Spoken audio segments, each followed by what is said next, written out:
welcome to Collider Movie Talk for movie fans. I'm your host, Natasha Martinez, and this is the daily show where we give you all the latest news in the world of movies, plus some insight into what it all means. Joining us today is Dennis Zen. Hello, everyone, and welcome back to another brand new episode of Collider Movie Talk. Also joining us is John Rocha. Hey, guys. Thanks for having me back on. I'm getting excited to talk about all this subject we're going to talk about this morning. A lot of good movies. And also joining us, Kristian Harloff. I'm not going to lie to you. We had a fun night last night, and I'm hungover.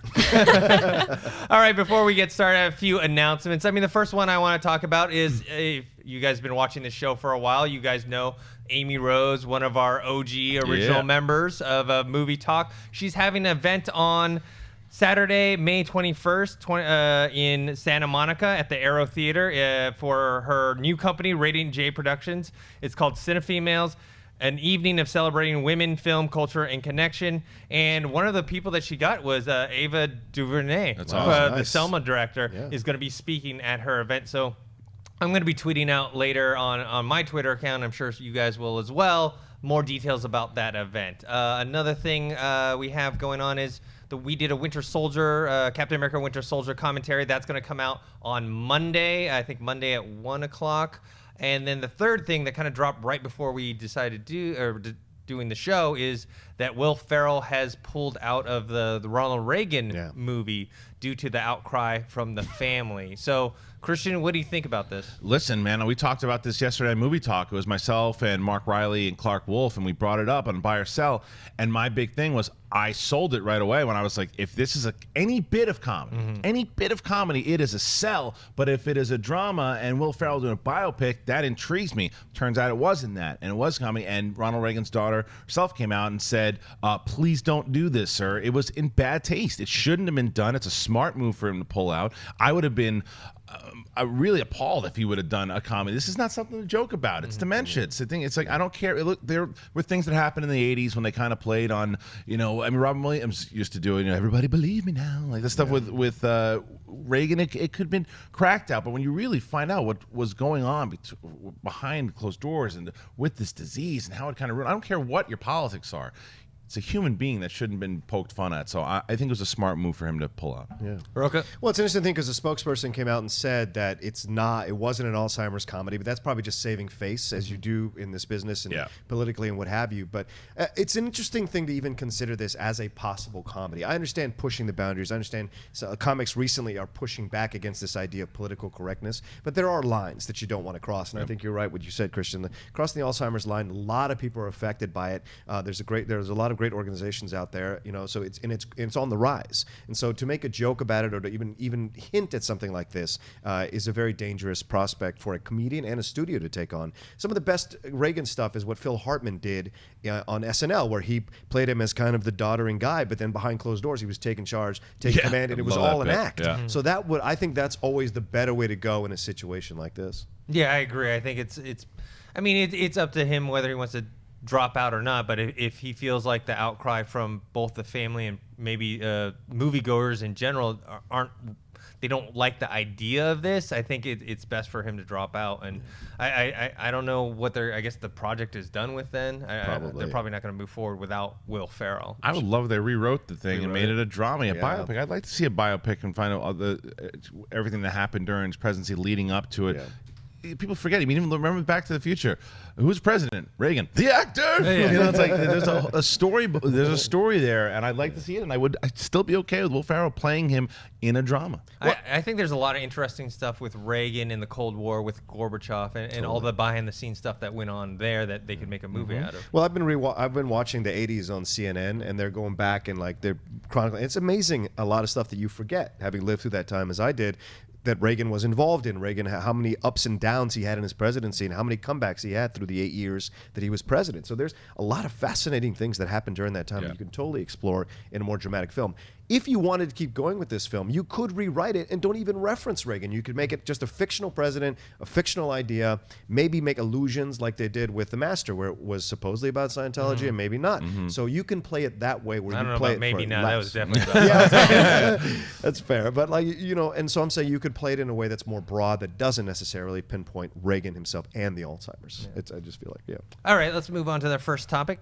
After a slew of reports pegged Force Awakens star Daisy Ridley as the new do Lara Croft. In the rebooted Tomb Raider movie, The Hollywood Reporter debunked that casting, revealing Oscar winner Alicia Vikander as the one to nab the role. The project, which has the Wave director Roar Uthaug on board to direct, will tell the story of a young and untested Croft fighting to survive her first adventure. The story mirrors a similar plot line from the 2013 reboot of the video game, which saw young Lara stranded on an island, having to fend for herself against animals, the weather, and a ton of bad guys. The movie, a joint production between MGM and Warner Brothers, is currently in pre-production with no word on a release date just yet.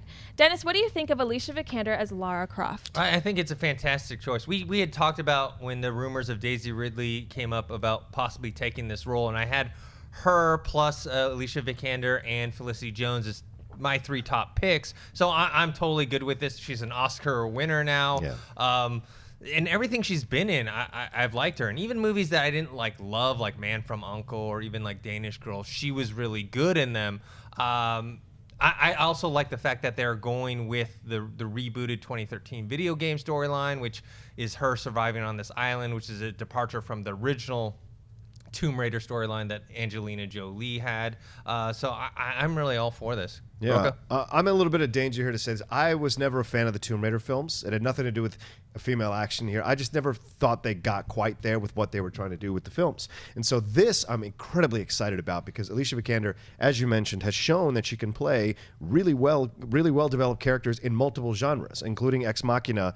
She was fantastic in that and should have been nominated for that as well. I think she's a great choice. I think one of the best names in film is Roar Uthaug. I mean, that's just an awesome name. Yeah. It seems like something out of Excalibur or something. And I think he's a fantastic. I saw The Wave. If you haven't seen The Wave takes the disaster film into a whole nother level. A great drama, and it's almost an accident that the wave is coming and because it exposes all these other things, which is what the movie is really about. And so I have a lot of faith in this. I agree with you. I think going back and doing that storyline where you get her beginnings, you get how she gets into this, you get how she becomes what she becomes, gives you a stronger foothold to have in this property now starting out. Kristian? I'm upset with myself that I didn't think about this. This is a perfect casting. And we talked about this yesterday actually on Movie Talk when someone asked, who are your favorite actors and actresses? And I the first actor, it was a Twitter question, I think. And the first actor was Leo for everything he'd done. And I didn't even come up with an actress. She's up there, man, because you brought up The Danish Girl. I also didn't love that movie, but she stole that movie from Eddie Redmayne. She stole it right under him. And she is great. And for people who, listen, I'm with you. With Daisy Ridley, I'm a big fan. I like Star Wars here and there. And I thought that Daisy Ridley would have been a great choice. So I think there's a lot of Star Wars fans that are going, oh, Daisy Ridley could, and you don't know Alicia Vikander well enough. And some people are, she's not right for the role. I guarantee you're going to change your tune once you see this movie. She is one of the best working today. She's just naturally, she just has it. She's a movie star, but she's a phenomenal actress. She's a classically trained. You can tell she brings it every time. She transforms. You can tell that we get those type of actors and actresses once in a while. And I think and this has relevance that she's involved with Michael Fassbender. Yeah. And the reason I bring that up is because your significant other makes you better. They just do it in everything that you do in life. And she and him, imagine the conversations that they have. Two of the best right now, bouncing stuff one another. She's perfect for the role. I can't wait to see what she brings to it, and it was great casting. Yeah, she kind of came out of nowhere last year, where she just started showing up in a ton of Ex Machina, Man from U.N.C.L.E. She even had a small cameo in that movie Burnt with Bradley Cooper. And then there was a trailer that I think did drop earlier today, the Tulip Fever. Yeah, I didn't get a chance to see it. Okay, yeah, well, I know. It's a new movie that she's in. And it has Dane DeHaan, Christoph Waltz, and like a bunch of other good actors. Dane DeHaan, he hasn't been in anything in a while. No, he hasn't. I remember everyone thinking he was going to be like the next big thing. I think he still has a chance. He's a young kid, but she is picking the right roles to showcase herself. Even if the movies have been successful, she has been showcasing her talents very well. Yeah, I mean, she got cast in Bourne too, so it looks like she's going to have a really strong part in that film. My only concern about the movie, I love the casting. My only concern are the writers, are Evan Doherty and Geneva Robertson Dort, who wrote Transformers 5 and Snow White and the Huntsman. So it's not great track records for the writing, but hopefully they'll step up to the plate because that director's fantastic. And Alicia Vikander is a great actress to write for. I'm going to give him a pass on Transformers 5. No, because you get, I mean, again, I know it's very easy to take shots at Michael Bay, but Michael Bay could take anybody's script and make a Michael Bay movie. Yeah. So it doesn't matter whenever he gets it's. And whether or not you love that could be a good thing for you if you love Michael Bay and what he does as far as, but he makes it could be the best script. I mean, Oscar-winning script. The Michael Bay is going to turn it into a Michael Bay film. That's so. Yeah, I don't think. Yeah, but I have no defense for Huntsman. All right, now on to a buy or sell. Natasha, what do we have first? Focus Features has unveiled the final trailer and 4 new posters for Kubo and the Two Strings, the LAIKA Studios' highly anticipated stop-motion animated film. The Japanese-based supernatural story is noted as being the studio's most ambitious film to date. LAIKA's previous films include Coraline, Paranorman, and The Box Trolls. The film follows a young storyteller named Kubo who accidentally summons a spirit from his past who arrives with a serious vendetta. Kubo must then team up with Monkey and Beetle to save his family and solve the mystery of his fallen father. The film features the voices of Charlize Theron, Art Parkinson, Ralph Fiennes, Rooney Mara, George Takei, and Matthew McConaughey. Kubo and the Two Strings opens in theaters on August 19th. Kristian, buy or sell the new trailer and posters for Kubo and the Two Strings? I buy everything about it. I buy the trailers. I buy the posters. This movie looks cool, looks original.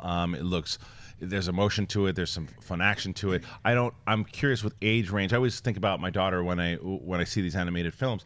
I don't think this is going to be something she can see yet. She's younger. There's some scary images. That's okay though, because I think it's also going to be directed at people who just love animation in general. You don't necessarily just have to have kids.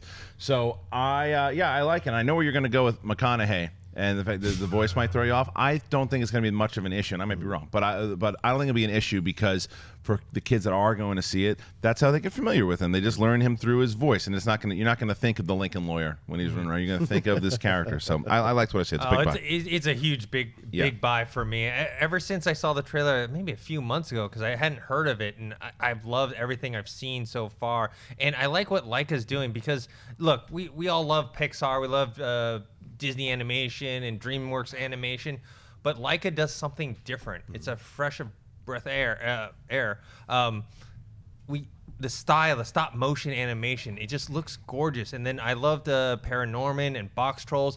The only thing about the studio though is it doesn't make a lot of money. Like it's not like these are like what Pixar costs, but still, it doesn't do like super big numbers like either domestically or overseas. I wish that they had a bigger audience, but I guess when you kind of go this route of a different style of animation, a different type of story that they're telling, you're just not going to get that wide audience. But I love what they do. Yeah. Rocha? My! This is a great point you bring up, Dennis, because you're right. They stay in business. Yeah. Somehow they produce really great work. Paranorman, Box Trolls could probably be their one thing they didn't quite get there, but Coraline and Paranorman, for a lot of animated and people who love animation, are very powerful films that people use as touchstones to describe where they want animation to go. And I think for me, Kubo and the Two Strings will probably be the best of the ones that have been released yet. I buy this so much that I don't have enough money to even buy it again. Like I would buy it so many times. It's such a fantastic approach to of the imagery that they're doing, which references Japanese culture. You can see the samurai references. You can see the people who are the villains, the two sisters that are the villains. They are from, like, you could see it in a Lone Wolf and Cub graphic novel. And I think that's great for me personally because I love Japanese cinema. I love the samurai culture. I'm such a huge fan of this. So I buy this 1,000%. And I like that you've got Charlize Theron. I do like that you have McConaughey. I wanted to see a deeper, maybe a growlier voice out of that, but maybe because of the character they've developed and the journey that character is gone, McConaughey's voice works better for that. But everything I've seen, the imagery, the posters, all of that, I could not be more willing to buy this. Yeah. Oh my, I'm just glad George Takei. All right, what's next? A new behind-the-scenes featurette for the upcoming XMen Apocalypse has been released and sponsored by Coldwell Banker. The video gives fans a tour of Xavier's School for Gifted Youngsters with comments from director Bryan Singer, stars Sophie Turner and James McAvoy, as well as production designer Grant Major and others. The behind-the-scenes look shows the inclusion of a library wing, a huge main hall, and a beautiful office. XMen Apocalypse stars Michael Fassbender, Jennifer Lawrence, Nicholas Hoult, and James McAvoy, and is less than 1 month away from opening in theaters on May 27th. John, buy or sell the behind-the-scenes featurette from XMen Apocalypse? Okay, I'm going to be a grumpy old fart here and tell you I sell this thing because the whole idea of a Coldwell Banker sponsored look through this really bothered me. The idea that the guy had a velvet jacket on in the middle of all of that just really, really read as truly disgustingly overt product placement. Oh, by the way, does Coldwell Banker invest in Collateral? Like, I want to come back. I don't want to say negative. but it just felt so icky. Like, oh, Coldwell Banker is gonna have all the things. You know, they could have come up with a fake real estate thing, but I guess it's sponsored by them, so they're doing it now. Watch the feature anyway, because you do see some great imagery, some great behind-the-scenes stuff. You see how they're doing some of the stunts and the wire work, and the library wing is great. But there's that overall aspect that it's being introduced by this Coldwell Banker stuff that kind of makes me sell it. I'm going to sell it, but for different reasons. I'm selling this one because they actually did do kind of a Home of the Week version where it's actually true. Like, they're actually pretending that they're trying to sell the mansion off, and they like go through a tour, and they have a different host. Instead of that guy, it's this girl, and I like that one. Yeah. This one I don't like because it's this mishmash of, well, we're trying to make it look like it's this Coldwell Banker thing, but then we skip over to the behind the, so it's like it doesn't, I don't know, for me it doesn't feel like they're going all the way with it. It's just like either make it a behind the scenes featurette or make it like the other one that I saw where they were just trying to pretend that this was a real thing. Yeah, so yeah. I didn't like that part. Kristian? That's why I'm going to sell it as well, too. It just felt uneven. And when you watch it, you're like, okay. Because I like what they do when they do like these, like the last thing that they did with the kind of, with George Takei. And where they have that old school feel where you're watching this history thing about the rumor of Apocalypse and what he was all about. And I felt like I was really watching. I was in it. But this felt like there's some things. Wait, what are they doing here? What video am I watching? Am I watching something where they're trying to suck me back into this world? And there's a behind the scenes thing. So it was just all over the map that I didn't feel invested in it.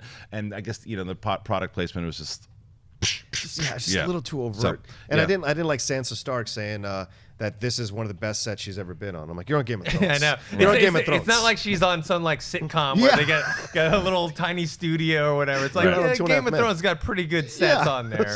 But she's in a big budget movie, so she's got to say stuff like that. To be fair, they actually pulled that from Game of Thrones and just looped it over. All right, what's next? Warner Brothers has released a new retro trailer for the Shane Black-directed The Nice Guys. The noir thriller comedy takes place in 1970s Los Angeles, revolving around a down-on-his-luck private eye played by Ryan Gosling, who must team up with a hired leg breaker played by Russell Crowe to solve the case of a missing girl and the seemingly unrelated death of a porn star.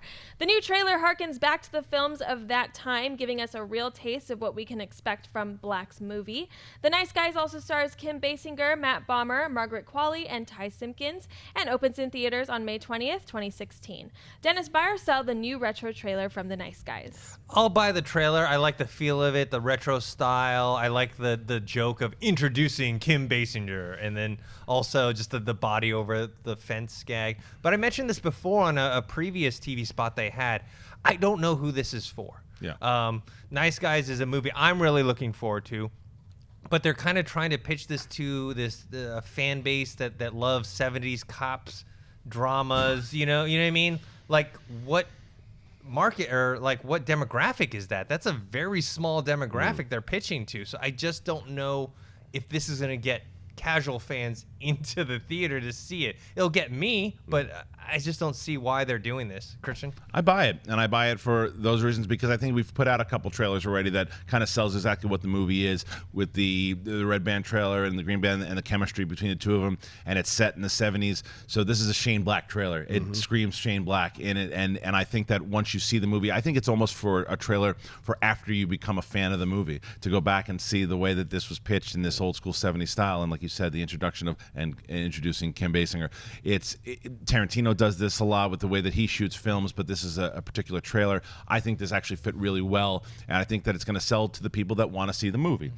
Bringing in, I don't think this particular trailer is meant for bringing in new people. I think those other trailers are. I think this one is for the fan base that's already excited for it. Yeah, I agree. I'm such a fan of Kiss Kiss Bang Bang. I think Shane Black does really well when he does these smaller things. His talent, you can really see his talent flourish. And so I I've been looking forward to this since the first trailer. This was first announced and the first trailer. I was so psyched up. I think you're right, Kristian. This is a trailer for people who are already excited to see it, don't need anything more, and it's fun to watch. So I buy it, but I barely buy it because I think Tarantino does better 70s evocative trailers, better 70s kind of feel to them. I saw what they were going for. Even the Boogie Nights trailer has more of a 70s kind of vibe to it than this trailer does. But I appreciate the attempt. I think the voiceover could have been a little more like that deeper guy that did the Grindhouse stuff for Tarantino. Yeah. That would have been fantastic to see him do that. But I dig the introducing Kim Basinger. All of that is great vibe, and the lines in the video that makes it seem like you're watching on an old VHS and stuff like that. So I dug all that. But I'm super excited, so I buy it. I just think it could have gone just a little bit better. Well, I think with Tarantino though, it's more ingrained into his movies. Yes. Yeah. Where they're just taking what he did and then trying to Marketing play. Yeah, exactly. For sure.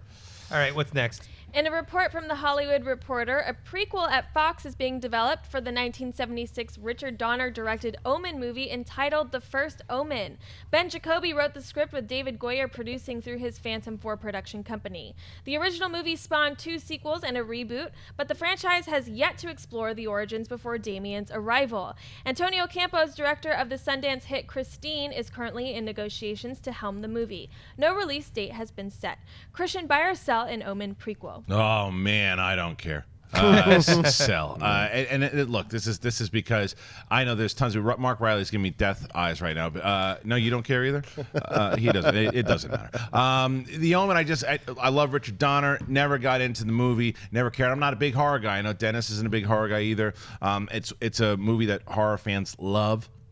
So I do think it's another thing like, what can we make a prequel of next? Well, we haven't done Omen yet. Sold. It could be fun. It could be scary. It's just not directed at me, but I understand if someone else was excited for it. I mean, I'm not a horror guy, and I haven't seen the original with Gregory Peck, but I will buy it just because I don't know how this hasn't happened yet, but they haven't delved into Damien's origins at all, and I guess this is where they're going. I know there's also a TV series on A&E right now called Damien that I don't know if they cover any of the earlier stuff with him or is it just a continuation, but I think for the horror fans, it's a classic horror movie that I think would be good for them. Rocha? Yeah, I sell it, though. I sell it. I see both of your points, but I have to sell it for the idea that there's no good track record of going back to these 70s films and creating prequels. The Halloween prequels were terrible. The Exorcist prequels are terrible. Like, all those kinds of things don't really work. And I think what's best about horror is when you see a demon that appears that you have no concept of how to fight it, how to take care, how to battle it, how to beat it,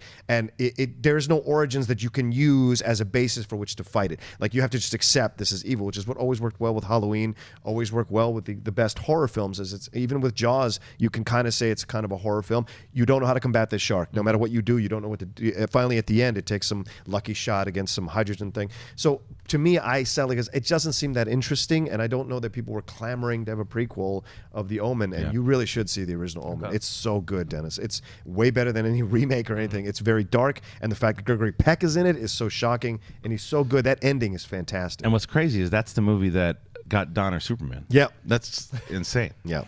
So you're saying you don't want to see a Jaws prequel where they show him getting born? Yeah, as a guppy. And he's raised as a little child, little shark. Given the taste of human blood early. Yeah, no, I don't want to. Okay. All right, what's next? In a report from The Wrap, Bronze Studios genre label The Realm has signed on to produce a werewolf-infused horror comedy entitled The Wildness. The movie revolves around a ski bum who's pushing 40 and still has a penchant for drugs, babes, and transcendental meditation. However, he's forced to become a hero in order to save a mountainside community that's too drunk on wild parties and overdevelopment to notice that their kids are being systematically turned into werewolves. Marcel Sarmiento, who helmed the ABCs of Death segment D is for Dogfight and the VHS viral segment Vicious Circles, is directing The Wildness as casting is underway for a January production start date in Vancouver. The movie is written by former Collider.com writer Evan Dixon, with his Wildness screenplay landing on the 2014 Blood List. No release date has been announced. John, buy or sell the werewolf horror comedy, The Wildness? Yeah, I couldn't buy this more. All of this, I'm even mad that I wasn't considered to be the lead in this. I mean, I'm pushing 40 and can do this kind of this role, for God's sakes. No, and there's so much about it. A Collider writer wrote it, which is already makes it positive in my mind. And Sarmiento is a fantastic director. Shout out to Cody Hall and Cobster, who from the Schmoes Know, who got me interested in VHS and got me to watch their stuff because they came on the Top 10 show and we did a Top 10 horror films. And I went to VHS. That's such a great horror film. And so when you're watching this stuff, you see Sarmiento's work is really well done. Plus, this to me. What in the whoopee cushion. This seems like a funnier Dog Soldiers and maybe a better Wolf Cop. So to me, I couldn't look more forward to this. I'm a sucker for werewolf stuff in the horror film genre, and this looks like a great take on it with the right humor, much like what Kristian just did. Yeah. It's my chair. What are we doing? I'm going to buy it as well. I like that it is a horror comedy. Yeah. Hopefully it's like a tongue-in-cheek type of thing, and it doesn't take itself too seriously. And then, it's a great story, having an ex-Collider writer writing the script and getting picked up. I'm not the biggest horror fan, but horror comedy to me, I think is something ripe for some good stuff. Kristian? I'll be the dick. I'm going to sell it. It just doesn't sound like a movie I'm interested in. I mean, Really? It depends on how it. You were in a fraternity. Congratulations. There's a lot of things that we did in the fraternity that shouldn't be ever talked about. So, but there is a I don't know. For me, it could be fun. It could be a 99-cent version of Teen Wolf. It could be, it depends on who directs it. It depends on how the script came out. But it's not something that I'm kind of running out to want to go see. Okay. All right. Now we're on to our weekly segment called Box Office Predictions, brought to you by our friends at AMC Theaters. This is where we try and predict the top 5 movies of this weekend. Kristian, what do you got? All right. So coming in at number 1, we got this because we have none of these movies that are coming out are going to hit number 1. I don't think. I would say The Jungle Book's going to be number 1. Once again, coming in at number 2, I actually have Mother's Day, but God help us all. And then 3, I think, will be Huntsman. 4 will be Barbershop, and 5, Ratchet and Clank. Rocha? Okay, I have Jungle Book at number 1. Definitely, I think that film is such a powerhouse right now. People love it so much. The reviews are great, and his repeat business is going to keep it at number 1. I have Keanu actually at number 2 because I think a lot of people are jumping for this film. I can't wait to see it. The Huntsman, Winter's War, definitely at 3, only because it's a very weak slate of releases that are still out there. Mother's Day at 4, I think actually. I think it's tracking. From what I've read, it's tracking really bad. I think people are done with these ensemble, terrible Gary Marshall films about holidays. And Julia Roberts, the less said about Julia Roberts in that wig, the better. Great legs, though. Okay. Barbershop. And then number 5, I actually think Barbershop, the next cut, is still going to keep going. I might go see it after this show. I think it does a nice job with the market that it is aiming at, enough to keep it put it in the top 5. Yeah, I have Jungle Book at number 1. I also put Keanu at number 2, but I was so tempted to put Mother's Day, not because I think it's any good, but there's an older audience that when they see these movies, they don't pay attention to Rotten Tomatoes. They don't listen to reviews. You know what I mean? They just see Julia Roberts, like, Julia Roberts movie, I'm going to go see it. Or Jennifer Aniston, Gary Marshall. They did Pretty Woman together. Let's go see it. So I almost put that at number 2. I'll put Keanu in there. I saw it. I enjoyed it. I just don't know. I don't know. The internet always loves these things. I love Cats and Kittens. I love Key and Peele, but I just don't know if that's going to cross over to the mainstream audience. Yeah, that's what I'm worried about. I forgot about Keanu. Would you put Keanu 2 over? Not Mother's? 2. No, I don't think it's gonna hit 2. I think it'll be number 3. Okay. Yeah. And then Huntsman, Winter's War, number 4, and then Barbershop, the next cut, number 5. Yeah. I don't think Ratchet and Clank will make the top 5. Unfortunately, I knocked that out now with Keanu. Yeah. Okay. Yeah. All right, now, before we get on to mailbag, I want to remind you that we're taking your live Twitter questions. You can tweet us at Collider Video, and Natasha will pick out some after mailbag. And just a reminder, you can email us at collidervideo@gmail.com. We're going to pick out a few. We do them on this show. We do them on our weekend mailbags that me and Kristian do. So let's get on with it. Damon Ward writes, "Hey Collider crew, I've been watching every show since y'all did the Force Awakens review, and I'm a big fan. My question is, what villain do you want or expect to see in the new Batman movie? I'm not sure who I want, so I would love some feedback on it. Thank you for taking my question." I know it's cliche, but I'm going with the Joker. I feel like they're going to establish him in Suicide Squad. I think we're going to get references to what he did to Robin, but I don't think we're going to actually see scenes from it. And then I want to see the actual scenes and the storyline develop in the Batman solo film with the Joker. And you got Jared Leto. I mean, he's an Oscar winner. He's playing this role. Why not use him for it? Like, they want to start off strong. Don't get someone that's like maybe people have heard of or not. Yeah. I think, Good. I think that we're going to get the Joker for sure, but I want to see the Riddler. I don't think we really had a good version of him yet, and I would love to see what they do. I know there's kind of been rumors of a darker Riddler, and I think he's one of the more iconic villains in Batman that, again, has not been used. You think about what happened with Jim Carrey, and that was when they were just trying to sell Jim Carrey, and you could just put question marks all over him. It was like, it's a Jim Carrey movie. It's really what it was. It wasn't the Riddler. So I would love to see how they explore him and bringing him into the movie. I think would be a good plan. I'm kind of in your boat in terms of like a character that has been serviced well. Two-Face is one that I would love to see done well once and for all. Friends, going through the process, and it depends on what age they're going to put this Batman at. Is Affleck going to be the same age as he is in Batman vs Superman, or is it going to be a younger Batman when he's fighting the Suicide Squad? Like, they got to figure all that out, and when they do, then I think a really good Two-Face villain done well with the right actor, able to really explore the connections of the friendship, and then what happens after he gets scarred would be great. My other choice is Hush. I would love to see Tommy Elliott finally get on there because he's such a great, interesting villain. He's all wrapped up in the bandages. He's quoting Aristotle all the time. Like, I just dig that about that character. And I think it would be nice to make this kind of left turn and trust that your franchise is good enough and strong enough with Ben Affleck as Batman and the writers that you can take a chance on a new villain. I mean, Hush is a good one. I just don't see them doing it. Taking that chance. At least for the first one. For the first one, yeah. Maybe late, like the second or third one. But the first one, I think they got to go strong. And I know they teased it in one of the images in Batman v Superman that I forget what scene it was. Maybe actually the fight, but there's like the question mark. Yeah. And, so maybe, and that was. That's definitely probably maybe my second choice would be the Riddler. I understand the choice for the Joker for sure. I just felt like we have seen him so many times, but it makes the most sense to put him in it because of the way, like, I agree with everything you said. You have the Oscar winner. You got so far that laugh. Some people might have problems with. I think that laugh is fantastic, man, and I can't wait. He's the thing I'm looking forward to the most in Suicide Squad.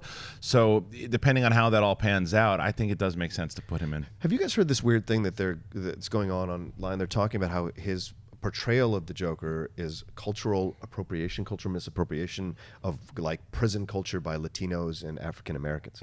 And Hector Navarro, a Superhero News, brought it up to me yesterday, and I was like, that makes no sense to me at all. I get more of a Robert De Niro from Cape Fear. Yeah, absolutely. I do that. Yeah. So. All right, what's next?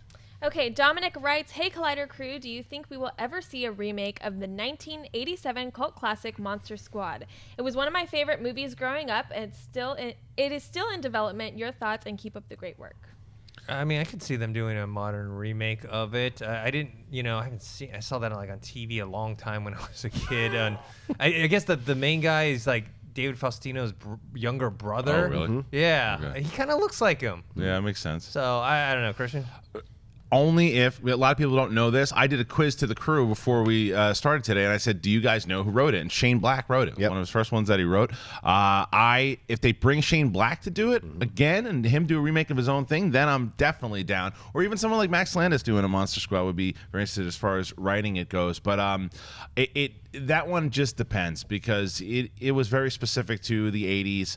If they play it the right way, it could work, but it's another one that might, just like we were talking about before with the Wolfman thing, could kind of go in the wrong direction. So like anything else, it depends who gets their hands on it. Yeah, the idea that Shane Black is still alive, so why not have him rewrite his own material and put a more current bent on it? And it kind of had shades of that Abbott and Costello meet Frankenstein. So it's done in a certain way, and I don't know if that comedy would work now. I think we've kind of advanced so far in comedy that kind of stuff wouldn't necessarily work, or if it did, you'd have to really work hard at creating a very tight and funny script and have it play out and cast the right kids to play this kind of thing. Because how many of them, they're so advanced now, how many of them are really scared of Dracula or the werewolf? You'd have to come up with some new creatures that they could be legitimately scared about, but that would still work within the market they're trying to go after, which is the younger generation, younger kids. Unless they decide they're like, we're going to remake this and make it for adults or PG-13. There you go. Right. Dracula has machine guns in his hands or something like that. You never know. You never know. You're dead. All right, guys. Now on to your live Twitter questions. You can tweet us at Collider Video. Natasha, what do we got first? Well, going back to Batman villains, Kyle McLeod asks, "Hey Collider, longtime viewer and listener, got a great question for you. Who would you like to play the Riddler?" Ooh. Jim Carrey. No. Jake Gyllenhaal. Jake Gyllenhaal. I think that would be nice. I think he put in like a bit of the Nightcrawler into the Riddler. Could be a lot of fun.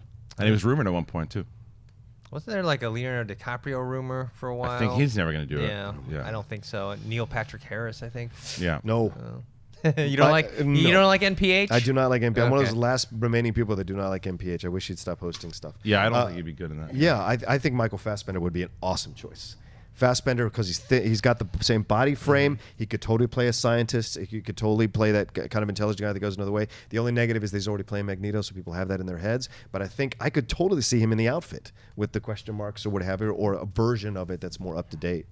That'd be my choice. All right. What's next? Simon asks, "Hi everyone. After seeing Civil War, would you be okay with the Russo brothers directing a Star Wars movie episode or standalone?"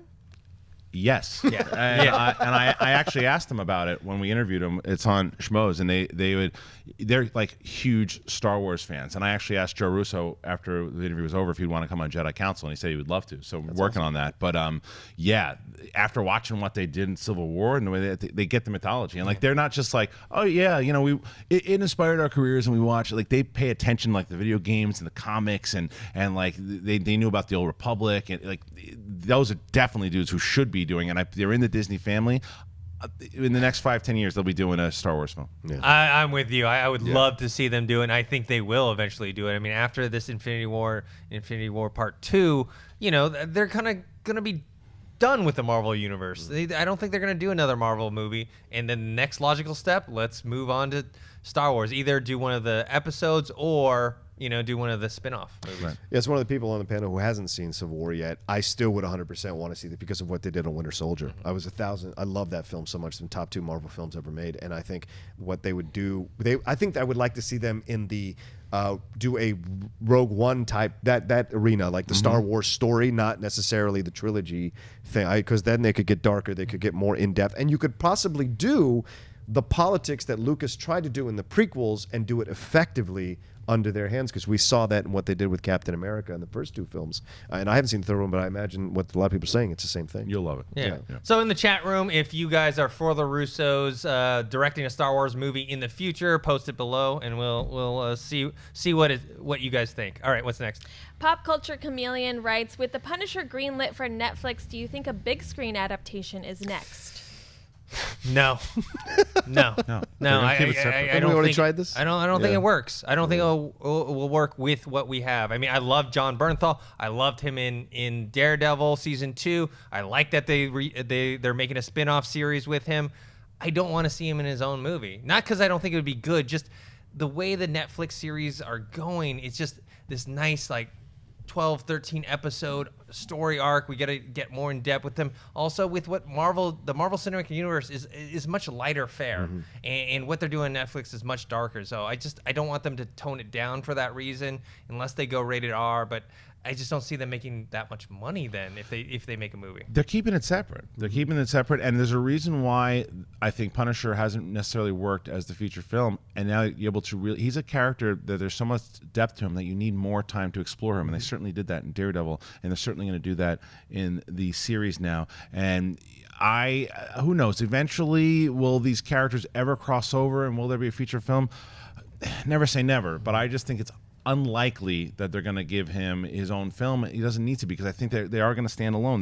There are these staples of the Marvel universe on Netflix, and then there's the staples in the cinematic universe. Yeah, I think there's certain things you're allowed to get wrong only so many times on the big screen before eventually you just can't do it anymore. And I think Punisher's been messed up so many times. It would really take maybe who we just mentioned, the Russo brothers, maybe tackling this as a first foray and as a separate foray into the Marvel universe, and take Punisher and cast the right guy who's got the right look, who can carry the chops. Because Frank Castle is such a phenomenal character in the Marvel universe, and it's so in depth. The loss, the people he fights, you'd have to really cast this so well, because that's what it is. It's the casting. The story can be good, but the casting really needs to be exceptional for it to work, because of the mistakes that they've made already with Thomas Jane and with Roy Stevenson, I think his name is. Right. Yeah, Ray but I mean, with Stevenson, the MCU though, they wouldn't cast someone else new because it's supposed to be the same universe. Yeah. So it's like That's a good point. You'd have to go with it's Bernthal. one of those things, and I wouldn't want to see anyone. Yeah. Bernthal kills it on He that does. show, so I don't know. And All they're right. like mini movies already. Each episode. Yeah, you're right. Yeah. That's good. All right, what's next? Abigail asks, "Hi, Entertainment Weekly confirmed that Suicide Squad takes place after the events of BVS. How do you guys feel about that?" Yeah, I think that's fine. I mean, we just need to. I want to see, I guess, because Batman makes a cameo, Right. where he is in his head at that point. Because if it takes place after Batman v Superman, like what's going on? Is he trying to form the Justice League yet? I mean, are they going to drop hints of that at all, or is it just going to be completely dedicated to what he's doing with the Suicide Squad and Joker? Yeah, it just depends on where it is, and I agree. Whether or not he's going to be forming the Justice League, yeah, I'm not sure. It just depends on exactly where we are in time. Yeah, I'm in my head. It messes with the continuity. Isn't Batman 20 years? Hasn't Joker already killed? Like, We don't know so yet. That's what I'm trying to figure Yeah. out. Like, where is Batman in Batman v Superman? Because if they're using the Dark Knight storyline, he is way older and he's got the gray hair. Right. So how can you have a Joker that looks like he was a teenager when he was messing with Batman, and you're putting this after the events of Batman v Superman? So then already you have a way older Batman fighting again. So that means he didn't take care of the Joker the first time. Well, it's flashbacks too, right? Right. Is Yeah. it a flashback, We don't though? know. I mean, if they're setting it after, Yeah. it could be Batman like sitting there taking a seat, talking to Alfred about taking some tea, talking to Alfred about the show. It just seems weird. Continuity goes up in the air, and then the Justice League thing you talk about, which really bothers me about the movie, that Lex Luthor essentially creates the Justice League. It makes no sense to me. All right, what's next? Sterling Jones asks, "What do you want Robert Downey Jr. to do next after he puts up the iron suit? Smaller movies, maybe?" I'd like to see him go back to more dramatic roles. He's a fantastic actor. I mean, even within Iron Man and him playing Tony Stark, you definitely see his acting chops. So, maybe not super small indie films, but, something more dramatic. I don't know if he wants to, though, because remember, he had a chance to do so many. He passed on Gravity, passed on Spotlight, passed on a lot of these big movies that he could have done, more of. And I think that he's enjoying being Tony Stark in both on screen and in life at this point too. When he's all done, when it's said and done, I think he'll go back to showing why he's where he is in the first place and what a great talent he is acting wise. I'd like to see him start doing more. You remember, he's got a production company. Yeah. I'd like to see him take advantage of the production company and start producing more and start maybe becoming more of a Leonardo DiCaprio type as far as producing and acting and getting himself more in these bigger roles, because The Judge was the first foray and it didn't go that well, minus the actor nom for the great Robert Duvall. But that's I want to see him do more than just act. I want to see him produce and do more. Yeah, I agree with both of you. I think the producing thing would be great, and I also agree that it would be nice to get him to kind of walk away from the suit a little bit. My thing, though, is I think he likes the attention. He likes being the lead in these things. He's great in the work he does. You're right. And even in The Judge, he is great in The Judge. The film itself doesn't quite get there, but he is great in it. And I think I'd like to see another franchise for him. And I don't mean superhero. I mean some kind of detective, maybe some hard-boiled detective, something like almost Constantine-ish, where it's not Constantine, but like he's just dealing with these things, and he's like got the trench coat, he's got the cigarettes, got Late at Night, all this kinds of jazz. I think Downey, as he comes into getting, into his 50s and do these kinds of things, I think he can really embrace a character like that and still have the action, but still have the drama and the gravitas. Yeah, he's still planning on doing, I think, Sherlock Holmes 3. Yeah, true. I think with The Judge, though, I think that's what he wanted to do with the production company and starring in it. And I think if that had done better and been better received, he would have more likely had started to go away from the MCU, but it didn't do so well. He was always focused on doing that stuff. I mean, there have been projects that have come in that many projects that the deal was going through, and he was focusing more on the MCU than going after those particular projects. Like I said, remember Spotlight had come through, and he said, "No, I'm not going to do that one. I'm not going to do Gravity. Not going to do this." It's just the choices. Right now, he's caught up in that. And someone wrote in the chat board, "Well, look at his wife's producing credits. Yeah. She was my boss." For 3 years, she was my boss. So I definitely know her credits. And because I was there at Dark Castle and Silver Pictures before she left, and then she went and ran his company with him as well too. I think that they're both big talents, know the projects. I just want to see them do more. Yeah. All right, what's next? Michael Flasspolar asks, "What's your favorite terrible movie?" Oh man, Favorite terrible movie? you're tearing me apart, Lisa. The Room is pretty up there. I can't wait till when we do the commentary for Last Airbender. I mean, that's painful. It is painful, but it's gonna be so much fun to like rip that movie apart. Yeah. Under Siege 2 is one of the funniest non-comedies. I remember just crying, laughing, watching how terrible that movie is. It's really bad. Rocha? I have two. Okay. Hudson Hawk. Oh, it's a bad one. I love that film to pieces. Speaking it is of so Silver terrible. Pictures. It's so terrible. And Wild Wild West. I can't explain it. Man. I really can't explain it. Wild West. I can't explain it. The terrible spider, the Ulysses S. Grant doppelganger stuff. For whatever reason, and Kenneth Branagh's incredibly hammy performance as this Southern villain, has no legs. It's just stupid, and I don't know why I love it so much. I can't explain it. All right, let's do two more. Brian S. asks, would you ever want to be an extra or have a small role in a film? And if so, what film? I've done it. Done it already. Yeah. I haven't done it. I don't want to be an extra. Extra, you're like cattle. Yeah. You get herded around. You sit around. You do. You do a lot. You get paid very minimal. You're just basically you're set. You're part of the set. Really. Yep. You're like, here you go. You sit here. You stand here. You do this. But you're not doing anything. So I wouldn't want to do that. Small role maybe. Yeah, I did it for Almost Famous. I did it for Point of Origin, and I did it for Invasion, to which I got my SAG card, so I don't regret it. Yeah.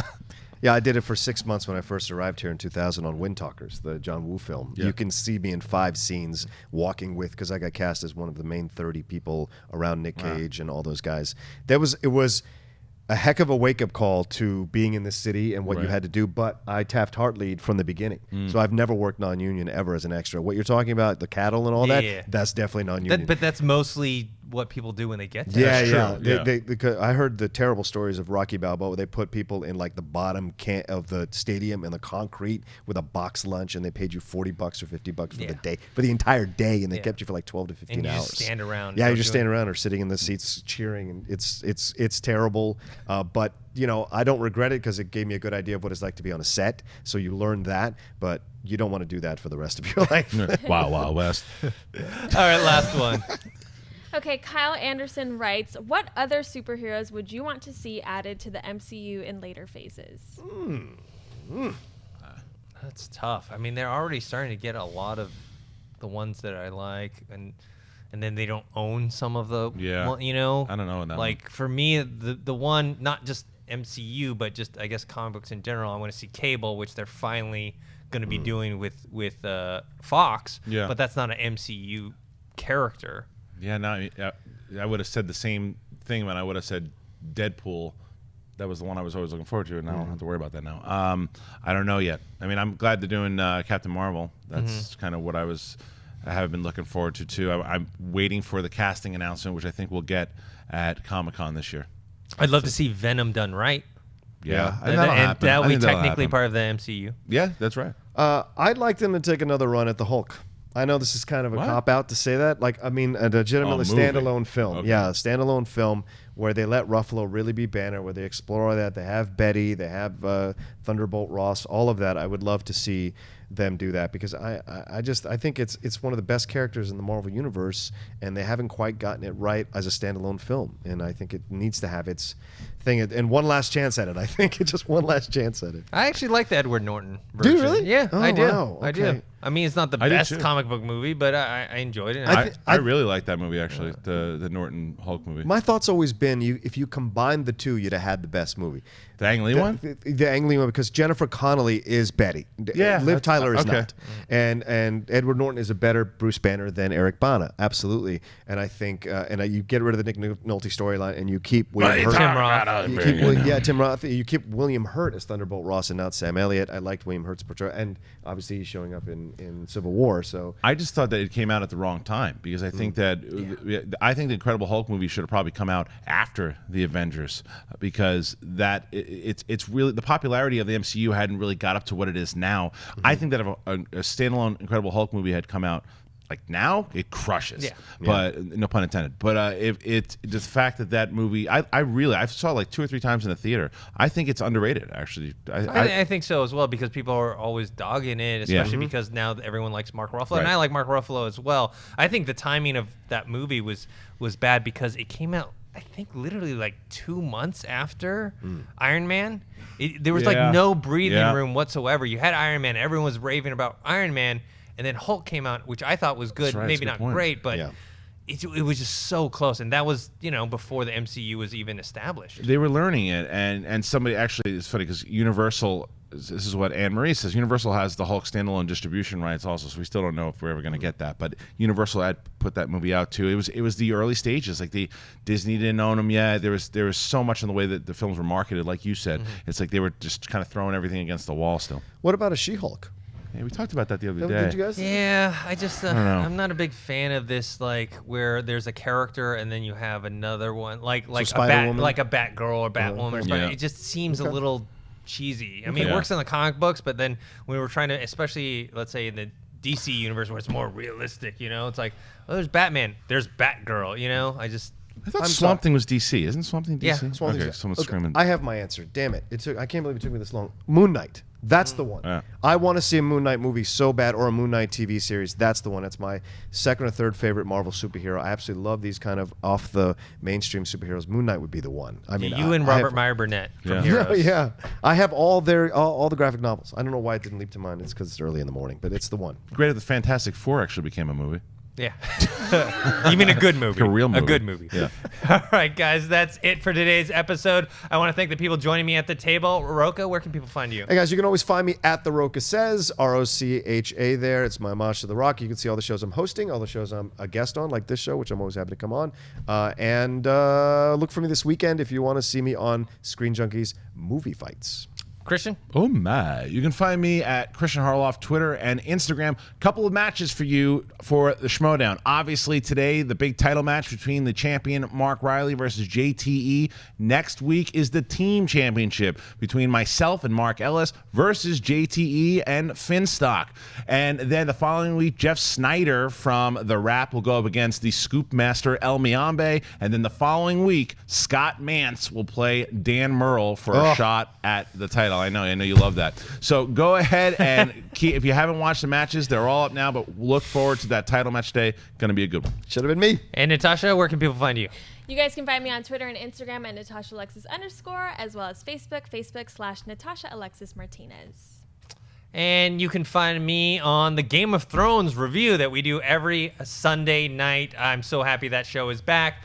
Don't forget, we got TV Talk on Monday, Heroes on Tuesday, Jedi Council on Thursday. Plus, we have the Winter Soldier commentary that I was telling you about coming out on Monday as well. You can find me on Twitter at ThinkHero or Instagram, Dennis.tzeng. Don't forget to subscribe to this YouTube channel. That's youtube.com/collidervideos. And check us out on this weekend's mailbag. Me, Kristian, talking about movies. Excited.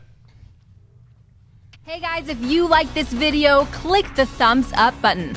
Also, make sure you subscribe to our YouTube channel. It'll help you stay up to date with everything we've got going on here at Collider.